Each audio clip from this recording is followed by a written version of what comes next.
अस्सलाम वालेकुम नाज़रीन, मैं हूं मंसूर अली खान। प्रोग्राम में आपको खुश आमदीद कहेंगे। नाज़रीन, वज़ीर आज़म शहबाज शरीफ ने मशरिक़ वस्ता की संगीन सूरत हाल और मुल्क की मईशत को दरपेश चैलेंजेस के तनाजुर में आज कौम से अहम खिताब किया। वज़ीर आज़म ने इस बात पर गहरी तशवीश का इजहार किया कि पूरा खित्ता इस वक्त जंग की लपेट में है, जबकि पाकिस्तान ने सऊदी अरब, बहरीन, कुवैत, कतर, मुत्तहिदा अरब अमारात और ओमान पर होने वाले हमलों की भरपूर मजम्मत करते हुए तमाम मसाइल का हल सफारतकारी में तलाश करने पर जोर दिया।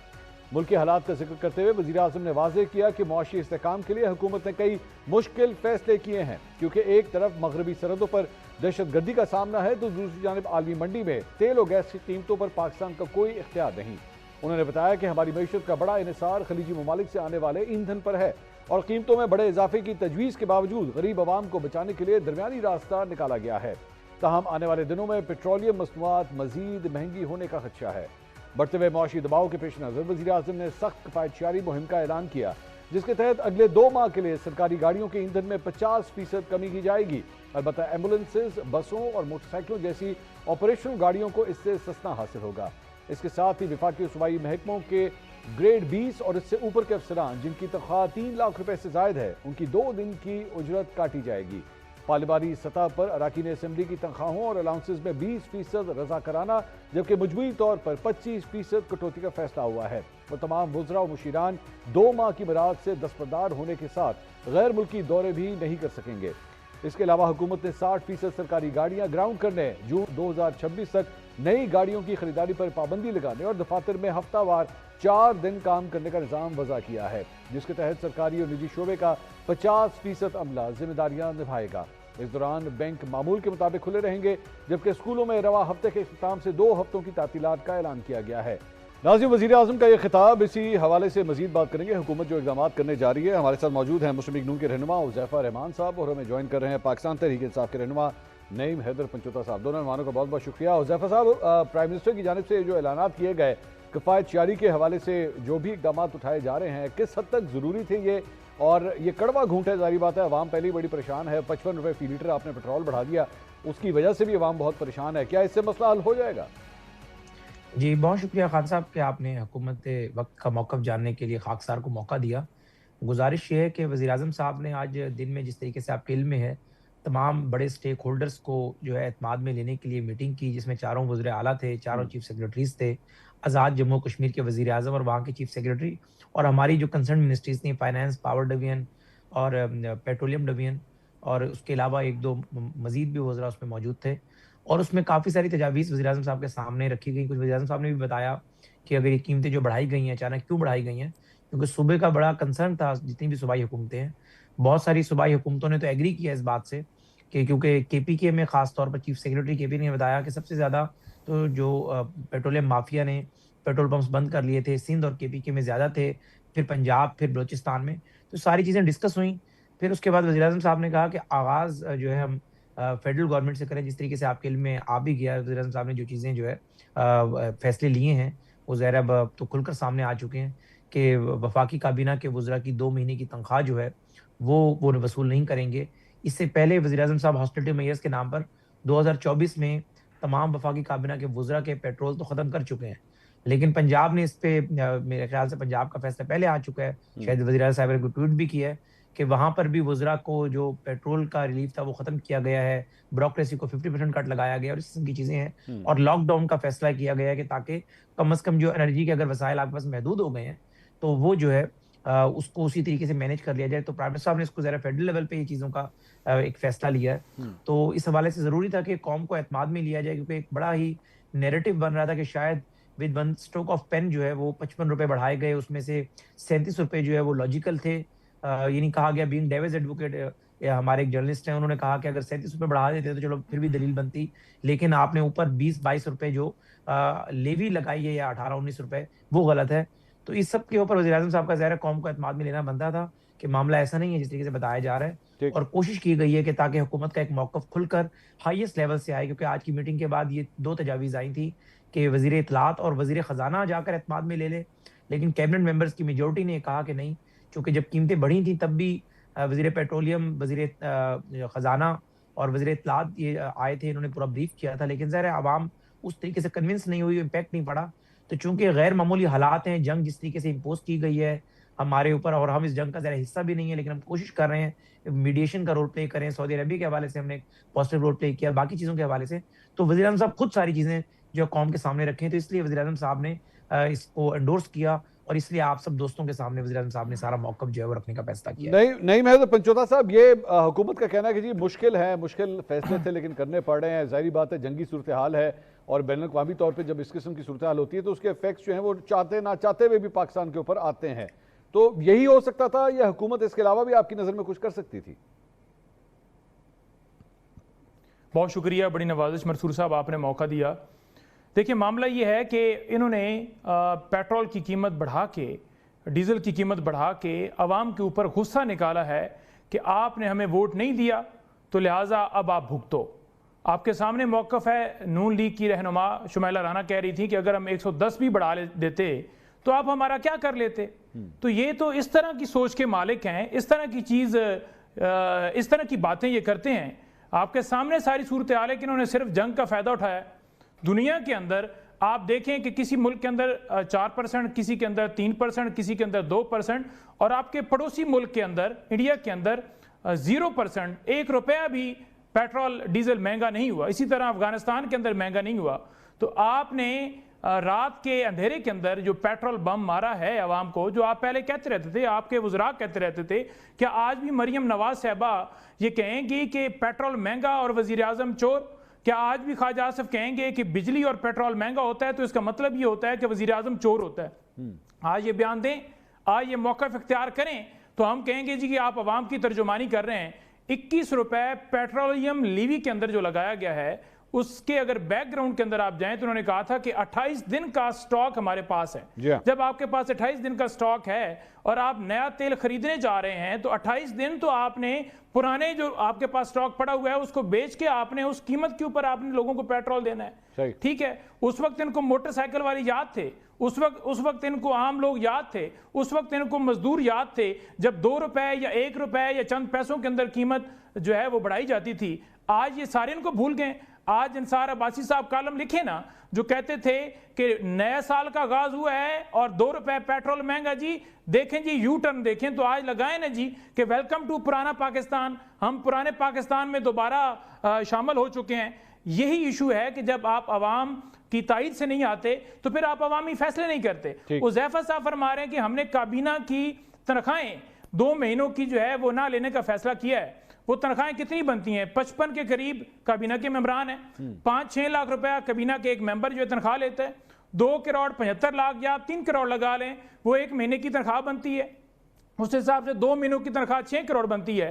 तो क्या 6 करोड़ से ये बहरान जो 55 रुपए हर मजदूर, हर दिहाड़ी वाला, हर शख्स की गाड़ी, बस या कोई भी उसका रक्षा है, उसके अंदर वो पूरा हो जाएगा?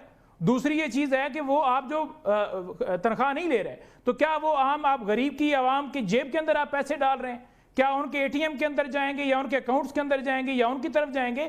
खैबर पख्तूनख्वा ने 2200 रुपए हर मोटरसाइकिल जो रजिस्टर्ड है उसको देने का फैसला किया है कि यानी डायरेक्टली आवाम के पास जाएगा।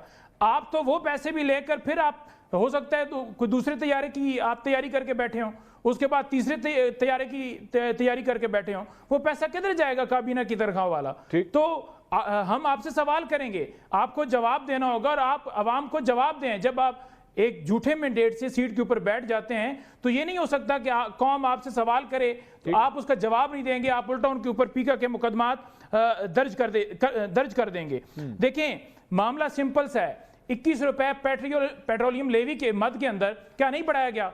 100 रुपए से ज्यादा आप पेट्रोलियम लेवी के अंदर पहले पैसे ले रहे थे। ठीक है जी, जो टैक्स की मद के अंदर आप ले रहे थे, उस 100 में से आप कहते जी 55 रुपए हम जो है वो पेट्रोलियम लेवी से काट के आवाम को फायदा देंगे। लेकिन आपने क्या फायदा दिया? मुझे इजाजत दीजिएगा, आपने तो कहा सर, कि मुझे इजाजत दीजिएगा, मैं हुज़ैफा साहब से इसका जवाब तो लूं ना। गोलियां लोगों पर चलाएं, लोगों के घरों में छापे मारें, फिर उसके बाद आप कहेंगे आप हमारा साथ दें। भैया आप अपनी दौलत लेकर हुज़ैफा साहब के अंदर डिस्ट्रीब्यूट कर दें। मुझे इजाजत दीजिएगा हुज़ैफा साहब, ये तो डायरेक्टली मतलब मिसाल के तौर पे जिस तरह उन्होंने एग्जांपल दी कि जनाब जहाज भी खरीदे जा रहे हैं और आपकी इस 2 माह की तनख्वाह छोड़ जाने से मतलब कितना को फर्क पड़ेगा आवाम को, इससे क्या रिलीफ मिल जाएगा जो आपने 2 माह की तनख्वाह जो है वो छोड़ दी है। और उसके बाद वो एग्जाम्पल भी दे रहे हैं केपी हुकूमत की, जहाँ पे वो 2200 रुपए फी मोटरसाइकिल सवार को जो है वो ये पैसे देने जा रहे हैं। तो इस किस्म के कोई इकदाम होने चाहिए जिससे डायरेक्टली जो है वो लोग फील करें कि हाँ हमारे लिए कुछ किया गया है। जी खान साहब, बहुत शुक्रिया। मैंने बड़ा पेशेंटली सुना है अपने भाई इंतजार नहीं हैदर पंजोधा साहब को। पहली बात तो ये है कि हर मामले पे मैं सियासत का कायल नहीं हूँ, वरना अब चूंकि उन्होंने बात कर दी है तो जरूरी है कि मैं उसका जवाब दूं। अदरवाइज तो जो उन्होंने 2 महीने तनख्वाहों वाली बात की, मैं तो कई मरतबा इसको कह चुका हूँ कि आपकी वफाकी कैबिनेट के वुजरा की तनख्वाहों और पेट्रोल सामने रख लें तो 15-20 अरब रुपए मैक्सिमम सालाना बनेंगे, और रियासत के बजट के सामने बिल्कुल पीनट है। अगर कोई वजीर काम कर रहा है और अपने दफ्तर टाइम पर आता है, रियासत को सर्व कर रहे हैं, तो चीजें लाजमी ले। हाँ, अगर कोई काम नहीं कर रहा तो फिर प्राइवेट गाड़ी पर भी आए तो उसको डेरा गाजी खान भेज दें, ड्राइवर का टिकट कटवा करके भी आप डेरा गाजी खान में ही बैठे हैं, आपने कोई काम कोई नहीं कर रहा। अर्ज ये है कि लेकिन चूंकि बार बार ये बात की जाती है तो मैं ये बात अगर कर देता तो इसी पे मेम्स बनती हैं कि वजीर साहब कह रहे हैं कि जी हमारी तनख्वाह, हमारा तो कोई बोझ ही नहीं है।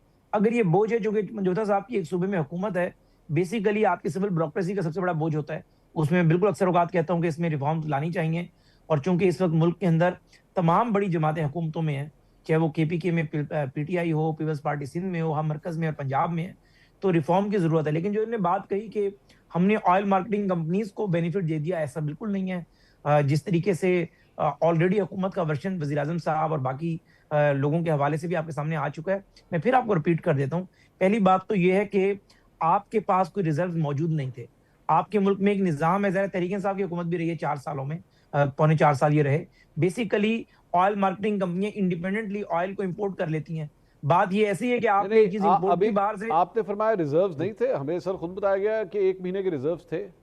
नहीं वो अर्ज कर रहा हूँ ना, जो रिजर्व्स हैं ये ऐसे ही है कि जब हम बताते हैं कि हमारे पास स्टेट बैंक के पास रिजर्व बता रहे हैं 21 अरब डॉलर के हैं, तो उसमें से 16.5 अरब डॉलर स्टेट बैंक अकाउंट बंद के हैं और 5 अरब डॉलर कमर्शियल बैंक्स के हैं। पाकिस्तान के अंदर जो रिजर्व्स हैं PSO का निकाल दें, PSO जरिए हमारी state on oil marketing company है, बाकी ऑयल मार्केटिंग कंपनियां खुद अपना फ्यूल इंपोर्ट करती हैं और उनके पास रिजर्व मौजूद होते हैं और उसका डाटा हमारे पास मौजूद होता है। ये खदशा मौजूद था, और जिस तरीके से आपने देखा भी, जैसी कीमतें आलमी मार्केट में ऊपर गई तो इन ऑयल मार्केटिंग कंपनीज ने, इनके जो पेट्रोल पंप्स थे, उन्होंने फ्यूल देना बंद कर दिया कि कीमतें तो ऊपर चली गई तो यहाँ पे हमने नई कीमतों के हुज़ैफा साहब एक मिनट सर, ये जो आप इसको ऑयल मार्केटिंग कंपनीज पे डाल रहे हैं कि जी उनके पास रिजर्व्स थे, उनके पेट्रोल पंप्स ने देना बंद कर दिया, तो यहाँ पे हुकूमत आती है ना बीच में, रेगुलेट तो आपने करना है, इंप्लीमेंट आपने करवाना है। यही गुजारिश कर रहा हूँ बेसिकली इस मामले में हम रेगुलेट क्यों नहीं कर सके। रेगुलेट करने के लिए 2 तरह के इकदाम होते। एक तो हम रिस्क की तरफ जाते, ऑयल मार्केटिंग कंपनीज के डिपोज को टेक ओवर कर लेते, पेट्रोल पंप्स को बाय हुक एंड क्रुक कहते कि आपने भाई 28 दिन के जखायर मौजूद हैं, कम से कम 15 दिन तो पुराने रेट के ऊपर दें। दूसरा तरीकेकार ये था कि जो हमने अडॉप्ट किया कि अगर इंटरनेशनल मार्केट के अंदर अब कीमतें जितना ऊपर चली गई हैं तो पाकिस्तान में डिफरेंस कम से कम 100-125 रुपए का होना चाहिए था, लेकिन 55 रुपए दिया है। और ऑयल मार्केटिंग कंपनीज को ये कहा है, किस तरह कैलकुलेशन की आपने सर, ये 55 रुपए की आपने कहा कि अच्छा जी हमने 2 ये हल थे, एक जाके हम पेट्रोल पंप्स को टेक ओवर करते, एक ये था कि हम 55 रुपए बढ़ा देते। आप लोगों ने ऑप्शन, इसका मैं जवाब दे रहा हूं, आपने ऑप्शन नंबर 2 को चूज किया कि जनाब इससे जो है वो कम से कम उनका प्रॉफिट इंश्योर हो जाएगा और वो पेट्रोल रोकेंगे नहीं, ऐसे ही है। नहीं प्रॉफिट इंश्योर बिल्कुल भी नहीं। बात ये कि ताकि वो पाबंद रहेंगे कि जो अब हैवी रेट के ऊपर भी वो अपनी पीछे बुकिंग करवाएं और इंपोर्ट कराएं, क्योंकि जिस दिन हमने कीमतें सर एक मिनट आपने 55 रुपए के, मुझे अगर आप 1 मिनट देंगे आपके सारे सवाल का जवाब दे सर, पहले इस सवाल का जवाब तो दीजिए ना। आप गारंटी किस तरह कर सकते हैं कि 55 रुपए फी लीटर अगर आपने बढ़ा दिया तो उसके बाद फिर भी पेट्रोल वो देंगे? उनको नजर नहीं आ रहा कि इंटरनेशनल ऑयल प्राइसेस कहां जा रही हैं? आपको पता है आपने आपने 55 रुपए जिस दिन अनाउंस किया है, आपको पता है ऑयल फी बैरल उस दिन क्या रेट था? Do you know that?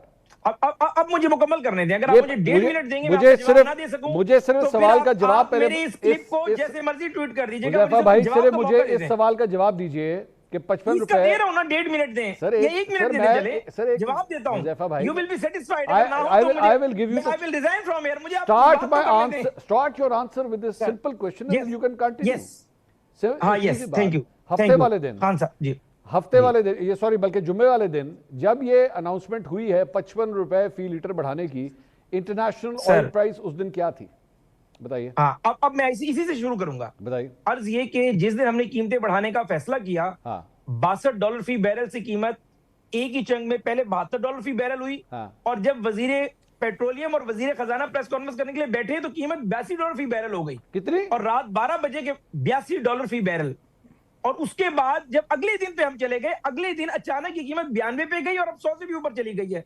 Basically oil marketing companies क्या कर रही थी, वो हमारे प्रेशर के ऊपर, एंड मुमकिन है हुकूमत अपनी पूरी रेगुलेशन का इस्तेमाल करती, रेट इस्तेमाल करती, चीफ सेक्रेटरी केपी भी हमारे साथ मिल जाता, हम पेट्रोल पंप पे यकीनी बना देते। इन ऑयल मार्केटिंग कंपनीज ने पीछे ऑर्डर नहीं कर रहा था क्योंकि रेट फ्लक्चुएट कर रहा था। इन्हें हमने दो चीजों के लिए पाबंद किया कि एक तो 55 रुपए हम ये रेट बढ़ा रहे हैं, आप जितनी ऑयल मार्केटिंग कंपनीज हैं वो अपना जो स्टॉक है जिसके तहत वो ओगरा में रजिस्टर्ड हुई है वो मेंटेन करेंगे, उसके लिए आप पीछे ऑर्डर करें, चाहे रेट फ्लक्चुएट करे, चाहे रेट ऊपर जाए चाहे नीचे जाए।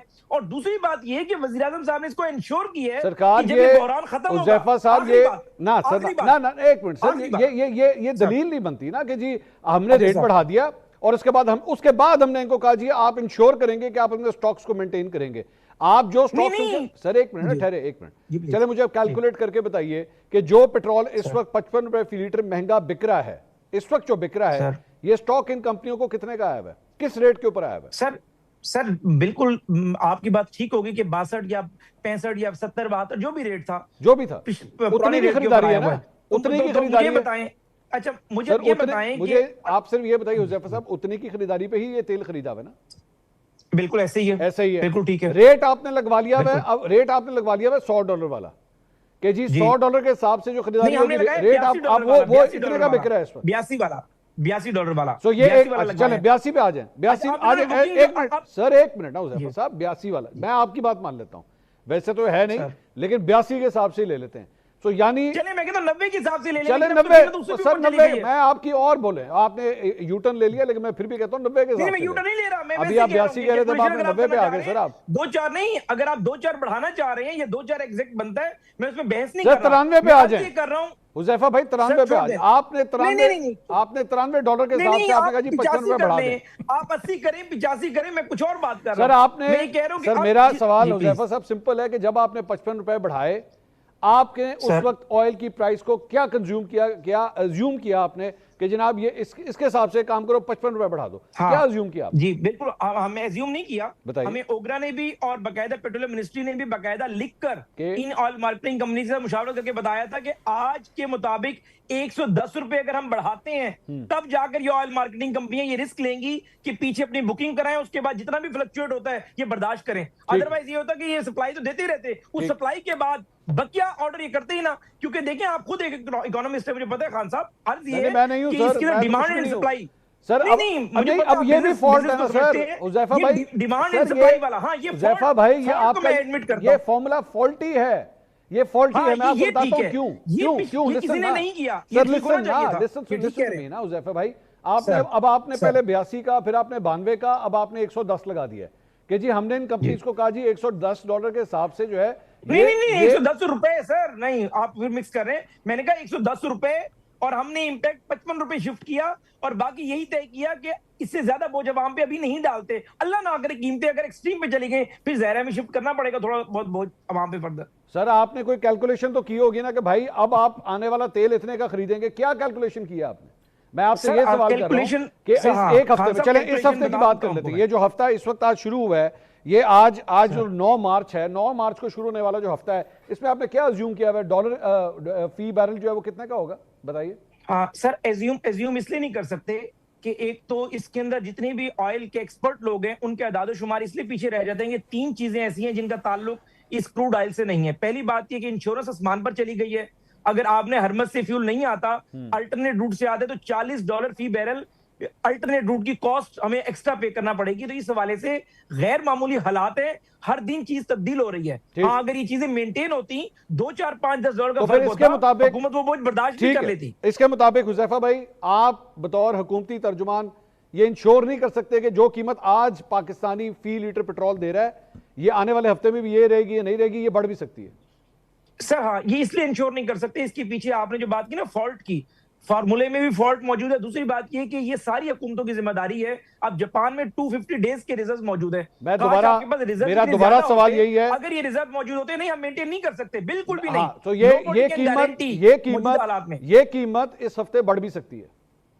जी बिल्कुल, इस हफ्ते मुमकिन है सुबह बढ़ जाए, इसमें कोई बात नहीं है। अगर ज़ाहिर है कीमतें आसमान पे चली जाती हैं और 28 दिन का जो है 28 दिन का स्टॉक का मतलब ये नहीं है 28 दिन का स्टॉक को मेंटेन करना है, 5 दिन का इस्तेमाल होगा, पीछे ऑर्डर दे देंगे। बेसिकली सप्लाई और रसद का मामला है। हुज़ैफा साहब क्या आपको पता है इस वक्त ऑयल की क्या प्राइस है जब हम ये प्रोग्राम कर रहे हैं? Do you know that?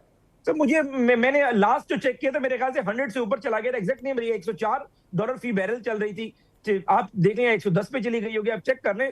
लेकिन मैंने लास्ट जो देखी थी, मुझे जो याद पड़ रहा है 104 के ऊपर थी उस वक्त। इस वक्त $98 फी बैरल है। मैं जब ये प्रोग्राम, अच्छा, $98 फी बैरल। $98 फी। नईम साहब, ये आपने सारी गुफ्तगू सुनी, मुश्किलात बहुत है जी उनके लिए कैलकुलेट करना, और जिसकी वजह से उनको ये कड़वा घूंट पीना पड़ा। ये हुज़ैफा साहब की आपने गुफ्तगू सुनी है, वो कह रहे हैं इसके अलावा कुछ हो नहीं सकता था, हमें मजबूरी के तहत ये फैसला करना पड़ा है। जी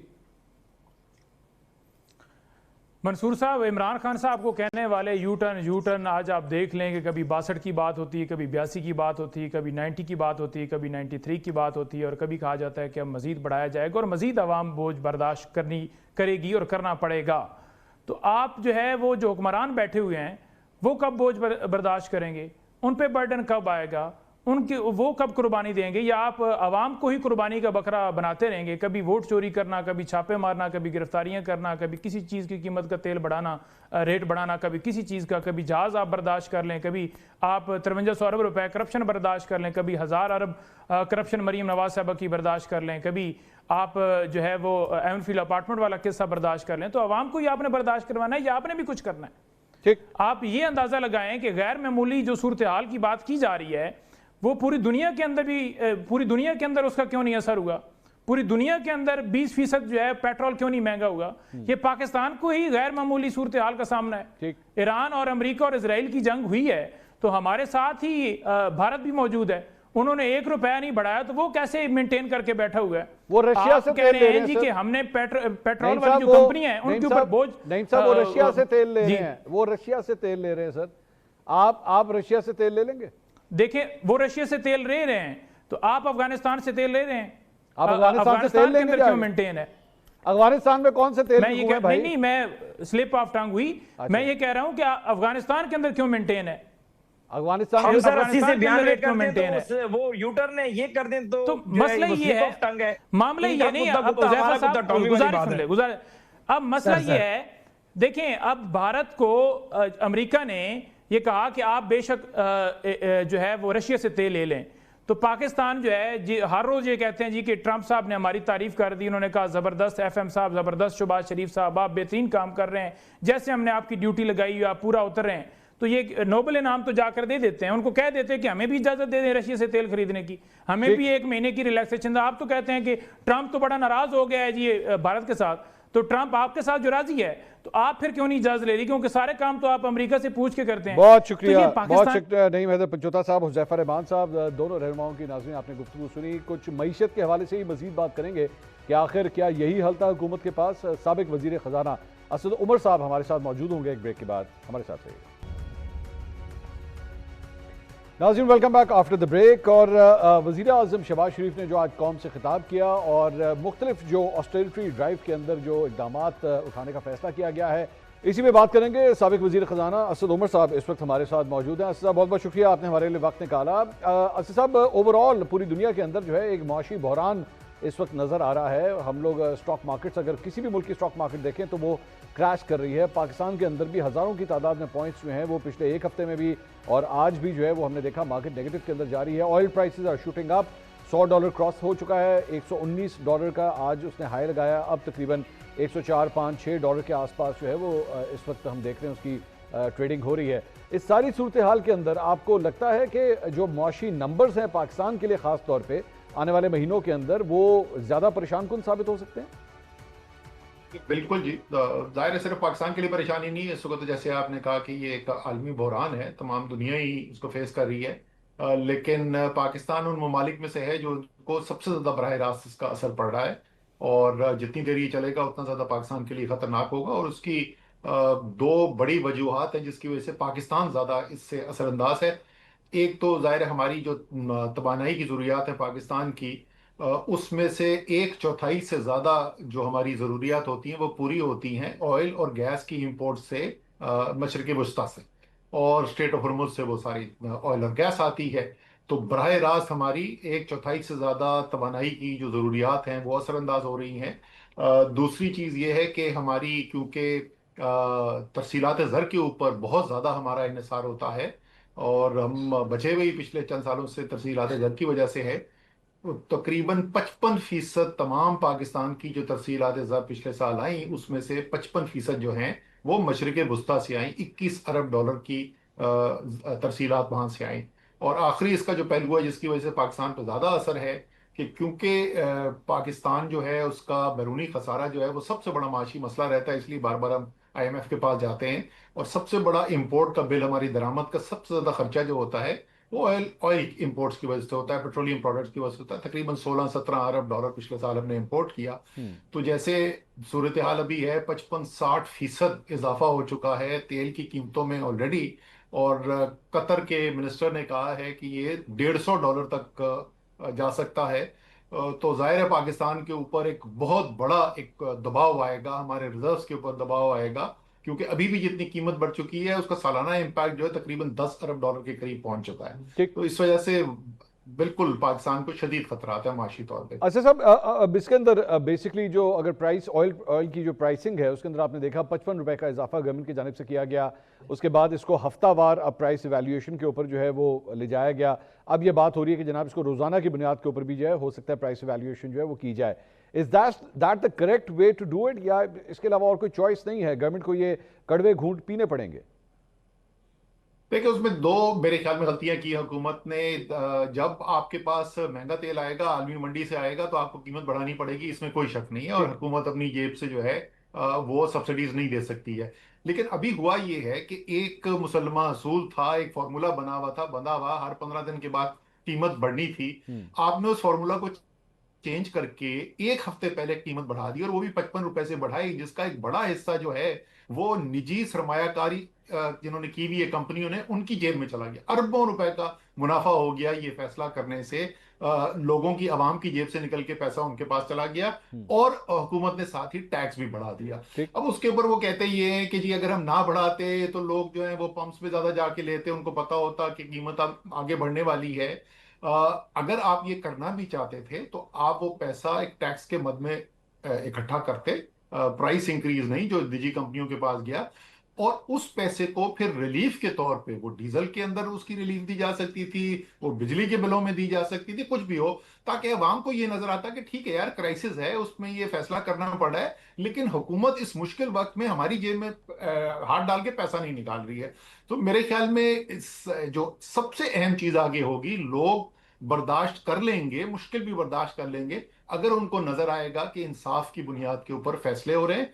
और उसमें सबसे अहम चीज मेरे ख्याल में जो आपको दिखानी चाहिए, और हुकूमत को फौरी तौर पे ऐलानात करने चाहिए कि भाई अपनी जो खर्चे हैं, जो इस वक्त हुकूमती अखराजात हैं, उसमें क्या कमी की जा रही है। अवाम के पास आप सीधे ही पहुंच गए पैसे लेने के लिए, अपना तो बताएं ना कि आप कहां से पैसा बचा रहे हैं। उसमें असद साहब, गवर्नमेंट की जानिब से अब ये प्लान किया गया है कि जनाब जो सरकारी अफसरान हैं वो प्रोटोकॉल्स लेना बंद करेंगे, वो वर्क फ्रॉम होम का सिलसिला जो है वो शुरू होगा, स्कूल्स यूनिवर्सिटीज़ को जो है ऑनलाइन एजुकेशन की तरफ जो है वो ले जाया जाएगा, मतलब ट्रांसपोर्ट को जो है वो सड़कों पे कम से कम किया जाएगा। गवर्नमेंट की जानिब से कम इन इकदाम का ऐलान किया गया है। लेकिन ये तो है पेट्रोल की कंजम्पशन को कम करने के लिए, और ये ठीक होंगे इकदाम, लेकिन इसके अंदर ज्यादातर तो फिर वही अवाम है ना। अवाम में से लोग जो है वो स्कूल कॉलेज में नहीं जाएंगे, अवाम के अंदर लोग जो है उनको ट्रांसपोर्ट पब्लिक की जो है उसके अंदर कमी होगी।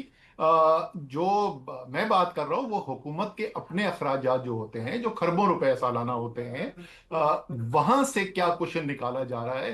कम से कम बाय द वे वो नया नया है अभी, तो जहाज उसको तो इस्तेमाल भी शायद नहीं किया होगा, या अभी थोड़े दिन इस्तेमाल किया होगा। तो अरबों रुपए का जो जहाज खरीदा था वो तो बेच दें, उससे कम से कम उतना जो पैसा बचेगा वो तो उसका तो कुछ आवाम के ऊपर बोझ कम होगा। अब इसमें अब जाहिर बात है इस वक्त हुकूमती साइड से कोई यहाँ पे मौजूद नहीं है, लेकिन असद साहब जिस तरह अभी आप थोड़ी देर पहले कह रहे थे कि जनाब आवाम को जो है वो सब्सिडी दे देनी चाहिए थी, सब कुछ है, रियलिटी चेक ये है कि वहाँ पे IMF की तलवार भी तो आपके ऊपर लटक रही है। IMF जो है वो जाहिर बात है आपको ये कहता है कि जनाब आपने किसी किस्म की सब्सिडी नहीं देनी, क्योंकि आपने अपने डेफिसिट को पूरा करना है, आपके रिजर्व जो हैं वो उड़ जाएंगे अगर आप इस तरह की हरकतें करेंगे।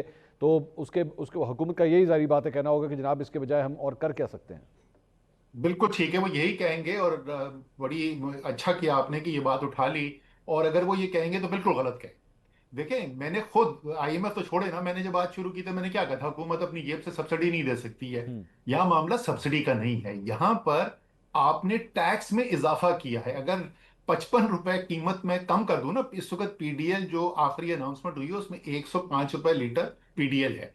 अगर मैं उस ₹55 उसमें से कम कर दूं तो हुकूमत फिर भी हर लीटर पे आवाम से ₹50 टैक्स ले रही होती है। ठीक। अब आ जाए आईएमएफ के ऊपर, देखें ये एक नागहानी आप कह सकते हैं सूरत हाल और एक आलमी सूरत हाल है। पाकिस्तान की हुकूमत की वजह से ये सूरत हाल पैदा नहीं हुई। जब ऐसी सूरत हाल पैदा होती है, ये आखिरी दफा कोरोना के वक्त में हुई थी। जी हाँ। और अगर आपको याद हो कि कोरोना के अंदर आईएमएफ ने अपनी रजामंदी से पाकिस्तान का प्रोग्राम सस्पेंड किया था। उन्होंने कहा हाँ, वाकई में एक नागहानी सूरत हाल पैदा हो गई है, अवाम शदीद मुश्किलात के अंदर को सामना कर रहे हैं, इसलिए वो जो हमने आपको टारगेट्स दिए हुए थे वो हम 1 साल के लिए उसको सस्पेंड करते हैं। सो ये बहुत जरूरी है। हुकूमत के जो इकदाम होने चाहिए उसमें से एक सबसे फौरी इकदाम ये होना चाहिए कि आईएमएफ के साथ बैठें और आईएमएफ के साथ बैठकर 3 चीजों के ऊपर माहिदा करें। एक, हुकूमत जो मैंने कहा था अपने अखराजात में क्या कमी करेगी, कौन कौन सी चीजें किस तरीके से पैसा बचाएगा। दूसरा, जो गरीब हैं, जो आपको पता है कि हुकूमत की अपनी रिपोर्ट के मुताबिक बेतहाशा गुर्बत में इजाफा हुआ है पिछले 5 साल के अंदर, उनके लिए सपोर्ट, उनकी मदद करने के लिए क्या किया जाएगा इस मुश्किल वक्त के अंदर। और मईशत का पहिया चलता रहे तो कारोबार को किस तरह सपोर्ट किया जाएगा। अगर अच्छा पैकेज बना के आईएमएफ के साथ बैठें तो आईएमएफ यकीनी तौर पर इस बात के ऊपर रजामंदी जाहिर करेगा, पहले भी कर चुका है। अच्छा साहब, मैं जो अगला मेरा सवाल है ऑब्वियसली थोड़ा सा स्पेकुलेटिव हो सकता है, लेकिन I will just keep you on the analytical side. Prediction तो जारी बात है करना इस पे बहुत मुश्किल है, और वो ये है कि स्टेट बैंक ने आज अपनी मॉनेटरी पॉलिसी का ऐलान किया। 10.5% के ऊपर जो है वो इंटरेस्ट रेट को बरकरार रखा गया है। जारी बात है इस सूरत हाल में तो डिपिंग हो ही नहीं सकती थी कि मजीद उसके अंदर कमी की जाए। बट मेरा सबसे बड़ा सवाल यह है कि जिस तरह की मौशी इशारे की हम बात कर रहे हैं कि आने वाले चंद महीनों में ये सिनारियोज हम देख सकते हैं, have we seen the end of that drop now? क्या आपको लगता है कि मजीद भी 10.5% से अब कम होने की आने वाले चंद महीनों के अंदर हमें, या हम भूल जाएं इसको कि अब तो दोबारा ये कमी हम नजर नहीं आएगी दोबारा? इसका तो ये तो मुनसर होगा कि नेतन्याहू और डोनाल्ड ट्रंप क्या करते हैं। जब तक ये जंग चल रही हो सकता तो सवाल ही पैदा नहीं होता। कोई कोई चांस नहीं है कट होने का, क्योंकि अभी अफरात-ए-ज़र के अंदर आपका इजाफा होगा। अभी पेट्रोल की प्राइसेस हमने कह दिया 55 से 60% बढ़ रही है। हर चीज की कीमत जो है उसके साथ जुड़ी होती है। तो अगर जंग खत्म हो जाती है हफ्ते 10 दिन के अंदर, तो फिर हो सकता है कि 2 महीने के बाद जो रिव्यू हो उसके अंदर दोबारा सूरत हाल को देखा जाए। लेकिन जब तक कि जंग की सूरत हाल है उस वक्त तक कोई सवाल ही पैदा नहीं होता डिस्काउंट रेट कट होगी। आपने अच्छा साहब अभी थोड़ी देर पहले कोविड का आपने जिक्र किया था, उस दौरान ऑब्वियसली आप उस वक्त सारे मामला को खुद सेंटर से हैंडल कर रहे थे, पूरी कोविड की सिचुएशन को आपने हैंडल किया था, और ऑब्वियसली वो भी एक बहुत बड़ा मुआशी झटका था। और उसके बाद इमरान खान साहब की उस वक्त की हुकूमत के बारे में जब बात होती थी तो obviously you had a valid excuse कि जी कोविड आया था हमारी, उसकी वजह से बहुत से ऐसे इकदाम जो किए जाने थे वो नहीं किए जा सके। अब इस हुकूमत के पास भी क्या एक ऐसा कार्ड आ गया है, क्या वो ये कह सकेंगे कल को, आज से 6 महीने के बाद, साल के बाद, जब मैं टॉक शोज कर रहा हूँ, जब मैं उनसे सवाल करूंगा कि जनाब ये नंबर्स ठीक नहीं आ रहे, तो now they have a reason कि जनाब देखिए ईरान और अमेरिका की जंग हो रही थी तो हम इसके अलावा कुछ नहीं कर सकते थे, नंबर्स हैड टू फॉल। जी, मतलब वो तो मुनसर होगा ना उसके ऊपर कि किस नंबर की बात हो रही है। लेकिन अगर ये जंग चलती रहेगी तो जाहिर है उसके बहुत गहरे असरात होंगे मईशत के ऊपर, सिर्फ पाकिस्तान नहीं सारी दुनिया की मईशत के ऊपर। तो वो उस पर मुनसर होगा कि वो किस चीज की बात कर रहे हैं। और बिल्कुल क्या ऐसे बहुत सारे इकदाम होंगे जो आम हालात के अंदर लिए जा सकते थे लेकिन इस जंग की वजह से नहीं लिए जा सकेंगे, बिल्कुल ऐसा होगा। अच्छा साहब, इस सारे मामले के अंदर मतलब अगर हम ओवरऑल उठा के देखें, गवर्नमेंट जो है वो मैं अब थोड़ा सा फॉरेन पॉलिसी के ऊपर मैं चाहूँगा अगर आप कमेंट कर सकें, और वो ये है कि ईरान और अमेरिका दोनों आपस में एक दूसरे से ये जंग लड़ रहे हैं, लेकिन पाकिस्तान ने अपनी पोजीशन जो है वो दोनों के साथ बड़ी अच्छी कंफर्टेबल बना के रखी हुई है। ईरान भी हमारी तारीफ करता है, अमेरिका की हम तारीफ करते हैं, वैसे अमेरिका डोनाल्ड ट्रंप भी हमारी तारीफ करता है। क्या इससे बेहतर फॉरेन पॉलिसी मूव हो सकती थी आपके ख्याल में, कोई गुंजाइश थी, या this is the best we could do? देखिए, इस जो पिछले 1 साल के अंदर हमने जिस तरीके से सूरत से डील किया, क्योंकि अगर जाहिर है जून में भी अमेरिका अटैक कर चुका है, इसराइल और अमेरिका अटैक कर चुके हैं ईरान के ऊपर, उसके बाद हमने मजमूई तौर पे जिस तरीके से दोनों के साथ रिलेशनशिप को हैंडल किया है, मेरे ख्याल में बहुत अच्छे तरीके से हैंडल किया है, इसमें कोई शक नहीं है। और आपने बिल्कुल सही कहा कि हमें डोनाल्ड ट्रंप से और अमेरिका से भी हमारा जो रोल था उसके ऊपर मजबूत कमेंट सुनने को मिले। और जो ईरान के तो सदर ने बहुत बड़ी बात की, उन्होंने कहा कि जब तक मैं जिंदा हूं मैं भूल नहीं सकता कि पाकिस्तान ने किस तरीके से इन हालात के अंदर हमारी मदद की है। वो बिल्कुल ठीक किया है, लेकिन वो थोड़ा सा जो है ना वो हम जो क्रीज से आगे निकल के खेल गए हैं। डोनाल्ड ट्रंप को नोबेल प्राइज के लिए नॉमिनेट करना और बोर्ड ऑफ पीस का मेंबर बनना, नेतन्याहू के साथ जाके बैठ जाना, मेरे ख्याल में वो फॉरेन पॉलिसी के ब्लंडर्स है। बहुत बहुत शुक्रिया असद उमर साहब, साबिक वजीर ख़जाना हमारे साथ मौजूद थे। मौजूदा मुआशी सूरत हाल के ऊपर वो अपना तज्जिया पेश कर रहे थे, लेकिन जो कोर इशू है वो है ईरान का। ईरान की जंग के असरात मुआशी तौर पर पाकिस्तान को किस तरह फेस करने पड़े हैं। ये पेट्रोल की कीमत आपने देखा किस तरह बढ़ चुकी है, वहाँ पे ईरान के अंदर क्या सूरत हाल है और इस वक्त ताज़ीन अपडेट्स क्या है। एक ब्रेक लेंगे, ब्रेक के बाद हुसैन बाकरी साहब सीनियर तज्जियाकार हमें तेहरान से ज्वाइन करेंगे और बताएंगे कि आज का दिन तेहरान के अंदर कैसा गुजरा और उसके बाद आने वाले चंद दिनों में ईरान में क्या कुछ बड़ा होने जा रहा है। नए सुप्रीम लीडर का चुनाव कर लिया गया है, उनका ऐलान भी कर दिया गया है। इससे ईरान के जो तरीक़ाकार है जंग को लड़ने में, उसमें क्या तब्दीली आ सकती है, इस पर बात करेंगे एक ब्रेक के बाद। हमारे साथ रहिएगा। नाज़रीन, welcome back after the break. मशरक़ वस्ता में होने वाली जंग का अब 10वां रोज़ हो चुका है। ईरान के ऊपर इजराइल और अमेरिका की जानिब से बमबारी का सिलसिला जो है वो वैसे ही जारी है। अस्पतालों के साथ साथ सिविलियन इंफ्रास्ट्रक्चर को भी अमेरिका और इजराइल की जानिब से निशाना बनाया जा रहा है। आज से चंद दिन पहले ईरानी सदर की जानिब से जो तमाम मुस्लिम ममालिक मशरक़ वस्ता में मौजूद थे, उनसे कहा गया था कि अब इसके बाद ईरान की जानिब से उनकी सरजमीन के ऊपर हमला नहीं किया जाएगा। लेकिन उसके बाद सऊदी अरब, बहरीन और मुत्तहिदा अरब अमीरात ने यह कहा कि उनकी सरजमीन पर दोबारा हमले हुए हैं। ईरान के अंदर मौजूदा सूरत हाल क्या है, मामला किस तरफ जा रहे हैं, इसी पे मजीद बात करेंगे। ईरान से हमें ज्वाइन कर रहे हैं सीनियर तज्जियाकार हुसैन बाकरी साहब। बाकरी साहब, बहुत बहुत शुक्रिया, आपने हमारे लिए वक्त निकाला। सबसे पहले तो ये बताइएगा कि इस वक्त ईरान से ताज़ीन अपडेट्स इस वक्त क्या आ रही हैं आपके पास? बिस्मिल्लाहिर्रहमानिर्रहीम। आपको और आपके मुअज़्ज़ज़ व्यूअर्स को मेरी तरफ से सलाम हो। बहुत शुक्रिया अपने प्रोग्राम में शामिल करने के लिए।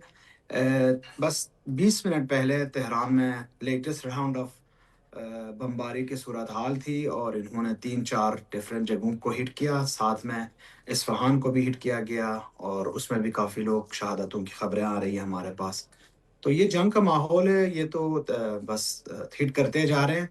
लेकिन साथ में ये भी याद रखें कि आज जंग का 10वां दिन है और कल रात जो ईरान ने इनके ऊपर अपने सुप्रीम लीडर की अनाउंसमेंट के बाद जो 30 राउंड ऑफ रिटेलिएशन स्टार्ट की, वो बहुत भारी किस्म के असलहे के साथ और मिसाइल, बैलिस्टिक मिसाइल्स फायर किए, जो कि वहाँ पे तो सेंसर हो रहा है, लेकिन रशियन इत्तलात के मुताबिक काफ़ी सोल्जर्स वहाँ पे मारे गए और भारी नुकसानात उठाने पे मजबूर हो गए। तो ये 10वां दिन है जो जंग ट्रंप साहब सोचते थे कि 24 घंटे के अंदर वेनेजुएला तरस को हम ख़त्म कर लेंगे इस मुल्क को, या 4 दिनों के अंदर इस हुकूमत का तख्ता उलट देंगे। तो ये आज 10वां दिन है। गम और खुशी के दोनों के माहौल है। गम के माहौल जंग की वजह से, खुशी के माहौल के 10 दिन के अंदर नेक्स्ट सुप्रीम लीडर का अनाउंस भी हो गया है। आपने नेक्स्ट सुप्रीम लीडर की बात की, मुश्तबा साहब के हवाले से बताइएगा, उनकी पर्सनालिटी कैसी है, ख्यालात कैसे हैं, अपने वालिद से किस हद तक मिलते जुलते हैं? क्योंकि डोनाल्ड ट्रंप की जानिब से एक खबर आई है वहाँ से, अमेरिकी मीडिया से बात करते हुए उन्होंने कहा कि वो उन्हें कुछ ज़्यादा पसंद नहीं करते। तो इसका मतलब है कि उनको वो बिल्कुल उसी सांचे में देख रहे हैं जैसे उनके वालिद साहब को देखते थे। जी, आयतुल्लाह सैयद मुश्तबा खामनेई साहब, सुप्रीम लीडर शहीद आयतुल्लाह खामनेई साहब के दूसरे फर्जंद हैं। 1969 में मशहद में उनकी पैदाइश है और इब्तदाई जो हौज़वी और रिलीजियस स्टडीज़ है इन्होंने तेहरान में शुरू किया और जब ये 17 साल के थे तो इराक ईरान के जंग में इन्होंने अपने मुजाहिदीन इस्लाम के साथ हिस्सा लिया। 1997 में इन्होंने ज़हरा हद्दाद आदिल जो 28 फरवरी के अटैक पर शहीद हुए हैं अपने सुप्रीम लीडर के साथ, उनके साथ इनकी शादी हो गई और 17 साल से ये खारिज फ़िक़्ह के तदरीस कर रहे हैं, सबक पढ़ा रहे हैं। इस्लामिक स्टडीज़ स्पेशली शिया सेक्ट के अंदर अगर कोई खारिज फ़िक़्ह और उसूल पढ़ाता है, इसका मतलब ये है कि पीएचडी के स्टूडेंट्स को पढ़ाते हैं। इसलिए ये विदाउट एनी डाउट मुज्तहिद है और ये आयतुल्लाह की रुतबे पे भी पहुँच गए हैं। इनकी गहरी नज़र है मुख्तलिफ अदवार के और ईरान के जो मामलात हैं। वजह ये है कि ये कई सालों तक अपने अब्बू के बिल्कुल हमराह भी रहे हैं और बहुत सारा जो एग्जीक्यूशन काम था इनमें भी इन्होंने हिस्सा लिया है। वसी मुतालियात हैं इनके पास और माहिरीन और नुखबगान के साथ मुसलसल नशस्तें रखते हैं। जैसे मुआशी इस्तेहकाम हो, कम लागत और तेज़ रफ्तार जदीद जो रहायशी तामीरात हो और मसनूई ज़हानत की तरक्की के जितने भी यहाँ पे फाउंडेशंस हैं, इन सब में इनका रोल है और ये बहुत प्रोएक्टिवली इन चीज़ों को देखते हैं। इसके साथ साथ ये भी याद रखें, एक अहम पहलू इनका ये है कि फ़ौजी कमांडरों के साथ मुज़ाहिमत के रहनुमाओं स्पेशली सैयद हसन नसरुल्लाह शहीद लुबनान, या शहीद कासिम सुलेमानी के साथ इनकी बेहतरीन ताल्लुकात हैं ठीक। और ये उसी मुज़ाहिमत का जो माइंडसेट है उसी को आगे लेके जा रहे हैं। इन्हीं चीज़ों के बायस अमेरिका और सह्यूनिस्ती और इसराइल बहुत कोशिश कर रहे हैं कि इनकी जो शख्सियत है मुसलसल किरदार कुशी की कोशिश भी हो रही है और जिस्मानी खात्मे का भी ये सोच रहे हैं। 2-3 दफ़ा अभी तक कोशिश भी इन्होंने की है। अल्लाह के फजल से अभी तक ये सलामत है और इंशाल्लाह ये एक बहुत मुअस्सिर किरदार अदा करेंगे इस्लामी जमहूरिया ईरान को आगे ले जाने में। अच्छा, ये बताइएगा हुसैन साहब के इस सारे मामले के अंदर, क्योंकि हम मुख्तलिफ स्टेट के इंफ्रास्ट्रक्चर्स की हम बात कर रहे हैं, तो वहीं पे जो ईरानी सदर हैं उनकी जानिब से एक बयान दिया गया कि मशरक़ वस्ता के जो दीगर ममालिक हैं, खलीजी ममालिक, उनके ऊपर अब दोबारा हमले नहीं किए जाएंगे। लेकिन इसके बावजूद पिछले 48 घंटे के अंदर हमने देखा कि मुख्तलिफ मुल्कों ने ये कंप्लेंट्स की कि ये बमबारी का सिलसिला ईरान की जानिब से अभी भी जारी है। इसमें 2 चीज़ें मैं आपके सामने रखना चाह रहा हूँ। एक, जंग की सूरत हाल में इसको हम फॉग ऑफ वॉर कहते हैं। ज्यादा भरोसा नहीं करना चाहिए कौन क्या कह रहा है। दूसरी जो बात है, पेज़ेश्कियान साहब के आप इंटरव्यू अगर कंप्लीटली सुने हो तो इन्होंने कहा है अगर हमारे ऊपर इनकी सरजमीन और अड्डे इस्तेमाल नहीं होते हैं तो हम इसके बाद इनके ऊपर अटैक नहीं करेंगे। बात ये कि ईरान ये जो रेटरिक है इसको 3 महीनों से दोहरा रहे हैं कि आप अपने घर पे और अपने घर की छत हमारे दुश्मनों के हाथ में ना रखें, तब वो हमारे ऊपर मुसलसल फायर करते रहें, बमबारी करते रहें। अब यहाँ पे जो दुगली पॉलिसी वो ये है कि आप अपने छत देते हैं हमारे दुश्मन को और दुश्मन आपकी छतों पर आके हमें फायर करते हैं। जब हम आपको कहते हैं कि आप हमारे दुश्मन अमेरिका और इसराइल को अपने मुल्क से निकाल दें तो आप कहते हैं कि हमारे छत हमारी कंट्रोल में नहीं है। और जब ईरान इसी छत के ऊपर रिटेलिएटरी फायर में, रिटेलिएटरी उसमें दिफा के लिए उनको हिट करता है तो आप कहते हैं ये तो हमारे घर पे गिर रहा है। तो ये डिफाइन करें कि अगर ये अपना मुल्क का इस्तेहकाम चाहते हैं तो ये दुश्मनों के हाथों में अपने अड्डे ना दे। ईरान बहुत क्लियरली बता रहा है कि कोई भी मुल्क अगर हमारे खिलाफ अपने सरजमीन इस्तेमाल होने दें तो हम ये नहीं देखेंगे कि हमसाया है, मुसलमान है, गैर मुस्लिम है। हमारे सरजमीन के ऊपर किसी भी सरजमीन को इस्तेमाल नहीं करना चाहिए। और ये भी याद रखें, ये सोचते थे स्पेशली ये खलीज में जो ममालिक है कि अमेरिका हमारी हिफाजत कर रहा है, लेकिन अभी हमें नजर आ रहा है कि अनफॉर्चुनेटली ये अपने लोगों की और अपने इक्तिसाद की और अपने मुआशी हालात को सेक्रीफाइस करके अमेरिकन और इसराइलियों के हिफाजत कर रहे हैं। तो ईरान इसमें दो राय है ही नहीं। लेकिन हुसैन साहब, जिस तरह आप अमेरिकी फौजी अड्डों की बात कर रहे हैं, ठीक है, ये ईरान का एक प्रिंसिपल स्टांस है कि जनाब ये अड्डे यहाँ पे नहीं होने चाहिए, लेकिन उनकी रिटेलिएशन के अंदर ईरान की जानिब से जो कुछ किया जा रहा है, फिर उसमें ये एतराज़ है उन खलीजी ममालिक की जानिब से कि जनाब ये हमारे इंफ्रास्ट्रक्चर्स के ऊपर अटैक्स कर रहे हैं, सिविलियन आबादियों के ऊपर अटैक्स कर रहे हैं, हमारे एयरपोर्ट्स को जो है वो हिट किया जा रहा है जिसमें हमारा कोई लेना देना नहीं है। ये किस तरह जस्टिफाई किया जाएगा? बहुत क्लियरली मैं आपको बताऊं, ईरान अभी तक 31 राउंड ऑफ रिटेलिएशन का है, कभी भी अटैक नहीं किया, ये दिफा कर रहे हैं। दूसरी बात, जितने भी इनका रिटेलिएटरी वेव्स है ये सारे रेसिप्रोकेटिव रिस्पॉन्सेज है। वो कहते हैं अगर आपकी अड्डे हमारे अड्डों पे अटैक करेंगे तो हम सिर्फ आपकी अड्डों को अटैक करते हैं। अगर आप हमारे ऑयल रिजर्व्स को हिट करेंगे तो हम आपके ऑयल रिजर्व्स को हिट करेंगे। अगर आप हमारे फौजी जो वो हैं जनरल्स हैं उनके घरों को हिट करेंगे, जहां जहां अमेरिकन सोल्जर्स छुपे होंगे, चाहे वो किसी 5 स्टार होटल में हो या वो किसी अड्डे के अंदर हो या किसी मकान के अंदर हो, इंटेलिजेंस बेस पे हम उनको भी हिट करेंगे। बात बुनियादी ढांचों पे जब पहुंचती है, बहरीन की अड्डों से ईरान की जो किश्म आइलैंड है उनके ऊपर जो वाटर सप्लाई है, उनकी जो वाटर डिसैलिनेशन प्लांट्स थी उसके ऊपर हिट हो गई। तो ईरान ने बहरीन के अंदर वाटर डिसैलिनेशन प्लांट के ऊपर ही हिट किया। और याद रखें, अभी तक हम हवाई जंग लड़ रहे थे, बुनियादी ढांचों की जंग जब स्टार्ट होगी, ये याद रखें, तेल से ज्यादा मसला होगा पानी का मसला। ईरान सिर्फ 2% जो ड्रिंकिंग वाटर है, पीने का पानी, ये डिसैलिनेशन प्लांट से लेती है, लेकिन कुवैत 90% अपने पीने का पानी डिसैलिनेशन प्लांट से लेती है। यूएई 45%, बहरीन 16%, 60%, सऊदी अरब 70%, ईरान सिर्फ 2%। अगर ये इस बार दोबारा कोई गलती करके इनकी जो बुनियादी ढांचे स्पेशली पावर प्लांट्स और वाटर प्लांट्स के ऊपर इनकी सरजमीन इस्तेमाल करके ईरान को हिट करेंगे तो ये याद रहे, अब बात सिर्फ तेल और पैसों की नहीं रहेगी, बात रहेगी ड्रिंकिंग वाटर की, और ये बहुत सीरियस क्राइसिस पैदा कर सकती है। इसलिए ईरान बहुत दो टोक मौकिफ है हमारे ऊपर। जहां जहां से भी जिस जिस जगह को हिट किया जाएगा, ईरान के अंदर उसी जगहों को हिट किया जाएगा, और ये हमारे लिए लेजिटिमेट टारगेट्स हैं। अच्छा, ये बताइए हुसैन साहब के इस सारे मामले में, चूंकि आपने ऑयल रिफाइनरीज की बात की कि उनको भी हिट किया गया है, ईरान के अंदर भी जो ऑयल रिफाइनरीज हैं वो हिट हुई हैं, और चंद मनाजिर हमने देखे कि वहाँ पे किस तरह काले स्याह बादल जो उस ऑयल के जलने की वजह से पैदा हुए, और उसके बाद पूरे तेहरान के अंदर वो फैल गए, लोग काफ़ी उसकी वजह से परेशान थे। अभी इस वक्त सबसे पहले तो ये बताइएगा कि वो जो हेल्थ हैजर्ड था, जो बेसिकली ये केमिकल से भरपूर जो क्लाउड्स जो हैं वहाँ पे आ गए थे, इस वक्त आखिरी अपडेट्स क्या हैं उस हवाले से?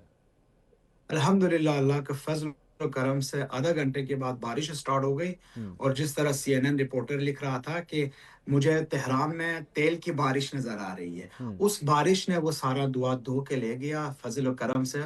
आज बहुत बेहतर है हालात, बल्कि तेहरान के अंदर तो कंप्लीट ही खत्म हो गया। करच की साइड पे और अलबुर्ज की जो प्रोविंस है उसमें थोड़ी बाकी है, वो भी इंशाल्लाह बाकी बारिशों की वजह से वो ठीक हो जाएगी। अभी सिचुएशन बिल्कुल नॉर्मल है, लेकिन उसके साथ साथ ईरान के अंदर, तेहरान के अंदर 4 ऑयल स्टोरेज सेंटर्स को इन्होंने हिट किया। तेहरान के अंदर सिर्फ 4 से 8 घंटे के लिए शॉर्टेज हो गई, वो भी कंप्लीटली नहीं, किसी को 5 लीटर तो किसी को 10 लीटर पेट्रोल मिल रहा था। आज से अल्हम्दुलिल्लाह ये लिमिटेशन भी उठ गई, तेहरान में दोबारा भरपूर, अब देखें तो पेट्रोल पंप्स काम भी कर रहे हैं, अनलिमिटेड आपको सप्लाई है। उसके साथ साथ 1 रुपया इंक्रीज नहीं हुआ पेट्रोल और दूसरी चीजों की प्राइसेस में। हम जंग के हालात में हैं, हमें 1 रुपये की बर्डन एक्स्ट्रा गवर्नमेंट नहीं दे रही कि आप लोग आपकी इसको पे मौजूदगी का करें। फायदा उठाते हुए हमारे यहाँ तो 55 रुपए पेट्रोल पाकिस्तान के अंदर जो है उसका रेट बढ़ गया। ईरान के सिर्फ अंदर, पाकिस्तान में नहीं मंसूर साहब, जी जी, ये दुनिया के पूरे और मुल्कों, दुनिया में इवन हो रही है। अमेरिका के अपने अंदर उसके रेट्स इंक्रीज जी हो गए। जी लेकिन जी आपके यहाँ जी। पे ईरान के अंदर इस वक्त फी लीटर पेट्रोल कितने का मिल रहा है, अगर आप उसका कंपैरिजन करें पाकिस्तानी रुपीस के साथ? ये अजीब बात है, अगर मैं कंपैरिजन करूं तो मैं पाकिस्तान आता रहता हूं, इसलिए मुझे बिल्कुल फील है कि क्या हो रहा है। यहाँ पे हर ईरानी के पास एक कार्ड होता है। ठीक है। हर ईरानी को, अगर आप गाड़ी खरीदते हैं, गाड़ी के साथ आपको एक कार्ड देते हैं। उस कार्ड के अंदर आपके पास 3 किस्म के पेट्रोल होते हैं। हर महीने में आपको 60 लीटर पेट्रोल मिलता है, सिर्फ तकरीबन 4-4.5 रुपये में। ठीक है। और फिर आपको वो, जब आपका रिजर्व 60 लीटर खत्म होता है तो आपको 100 लीटर वाला मिलता है, वो तकरीबन 8 रुपये में। और अगर वो खत्म होता है तो फिर 15 रुपये। मतलब बहुत सस्ता है पेट्रोल यहाँ। अच्छा अच्छा, और ये सूरत हाल अभी भी इसी तरह जारी है इस जंग की सूरत हाल के अंदर? जी जी, एक रुपये का इंक्रीज नहीं है पेट्रोल के ऊपर, ना सिर्फ पेट्रोल के ऊपर, दूसरे अशिया के ऊपर, बिजली के ऊपर। देखें इतने भारी बमबारी हुई है तेहरान में, और मैं क्योंकि खुद भी पावर कंपनीज के साथ वाबस्ता रहा हूँ, कई अरसे से मैंने उनके साथ काम भी किया है। 103 तनसीबात जो पावर प्लांट्स हैं उनके ऊपर हिट की गई थी। तेहरान में सिर्फ 2 घंटे की लोड शेडिंग हुई है, उसके बाद दोबारा अल्हम्दुलिल्लाह कोई लोड शेडिंग नहीं है। वो सिंसियरली काम कर रहे लोगों के लिए। और अच्छा, इसके ये लिए वाकई चूंकि पेट्रोल की सप्लाईज की बात हो रही है तो जारी बात है, अब हम जरा अपने पेट्रोल और एनर्जी की सप्लाईज की बात करें। आपने हॉर्मुज़ जो है वो बंद है इस वक्त भी, और पहले ये ऐलान किया गया था कि जनाब सिर्फ अमेरिकन और इजरायली रिलेटेड अगर टैंकर्स होंगे या शिप्स होंगे उनको उनका रास्ता जो है रोका जाएगा। लेकिन देयर हैव बीन कंप्लेंट्स कि जनाब दीगर जो ममालिक के भी टैंकर्स वगैरह अगर मूव करना चाह रहे थे तो वो वहाँ से मूव नहीं हो सकते। What's the latest from the straight of Hormuz? Iran ये क्लियरली कह चुका है कि हम स्ट्रेट हॉर्मुज को बंद नहीं किया है, हम इसके ऊपर 100% कंट्रोल कर रहे हैं। कंट्रोल का मतलब ये, जो टैंकर्स अमेरिकन, इसराइली या वो ममालिक जो इनके साथ दे चुके हैं अभी तक इस जंग में, अगर उनकी फ्लैग कैरियर है या उनकी मफादात के लिए काम कर रहे हैं तो हम उनको गुजरने की इजाजत नहीं देंगे। लेकिन अगर ये चाइना जा रही है या रशिया की है या उन ममालिक के साथ है जो हमारे साथ दे रहे हैं, तो हम उनको हिट नहीं करेंगे। इसीलिए आप देखें कुछ टैंकर्स डेली गुजर रहे हैं। इसलिए ईरान कोशिश ये कर रहा है कि कंट्रोल करके इस चीज को अपने मत में, अपने फेवर में लेके आए। तो मुझे लगता है कि ये जो सिचुएशन है, ये जो इनके ऊपर शिकायत है, इस शिकायत से बेहतर ये होगा कि कोई जाके अमेरिका और इसराइल को समझाएं कि आपकी अपनी भी तबाही हो रही है इकोनॉमिकल पॉइंट ऑफ व्यू में। और ये याद रखें, अभी फिलहाल स्ट्रेट ऑफ हॉर्मुज की बात है, अगर ये रिफाइनरीज के ऊपर जंग पहुंचती है तो आप 200 से ज्यादा फी बैरल का प्राइस देखेंगे और फिर ये तो पूरा दुनिया की इकोनॉमी को दचका लगेगा फिर। और हुसैन साहब, डोनाल्ड ट्रंप की जानिब से ऐलान किया गया था कि अब आपने हुर्मुज़ से जो है वो अगर शिप्स ने अगर सेल करना होगा तो अमेरिकन फोर्सेस जो हैं उन्हें एक प्रोटेक्शन देंगी। ये सिलसिला क्या अभी वहां पे शुरू हुआ है या नहीं? आप उसकी बात क्यों करते हैं? अब्राहम लिंकन की बात करें। पहले इनकी जो बड़े ताब व शाब से शो ऑफ बना के कि हम बेच रहे हैं अपना, पता नहीं सबसे बड़ा बहरी बेड़ा बेच रहे हैं, वो 300 किलोमीटर से पीछे हट के 500 टू 600 किलोमीटर तक पहुंच गई। वो पहले अपने हिफाजत करें, बेसलामत अगर वो गुजर सकते हैं या इंटर हो सकते हैं जंग में, उसके बाद दूसरे टैंकर्स को देखें। जब तक ईरान का आखिरी कतरे खून तक ये लड़ने वाली कौम है, जब तक आखिरी सिपाही बचा है, उस वक्त तक स्ट्रेट ऑफ हॉर्मुज़ ईरान के कंट्रोल में ही रहेगा। बाकी जो खबरें आ रही है उनमें भी बाद में हम इंशाल्लाह तफसील से गुफ्तगू करेंगे जो अज़ाइम है अमेरिका की। लेकिन ये याद रहे, ईरान अब इस हिकमत अमली पे अमल दरामद कर रहा है, जो भी इनके खिलाफ कार्रवाई होगी उसी मत में ये रिटेलिएट करते जाएंगे। बहुत बहुत शुक्रिया हुसैन बाकरी साहब। नाज़रीन, प्रोग्राम से अब तक इतना ही। कल आपसे दोबारा मुलाकात होगी। अल्लाह हाफ़िज़।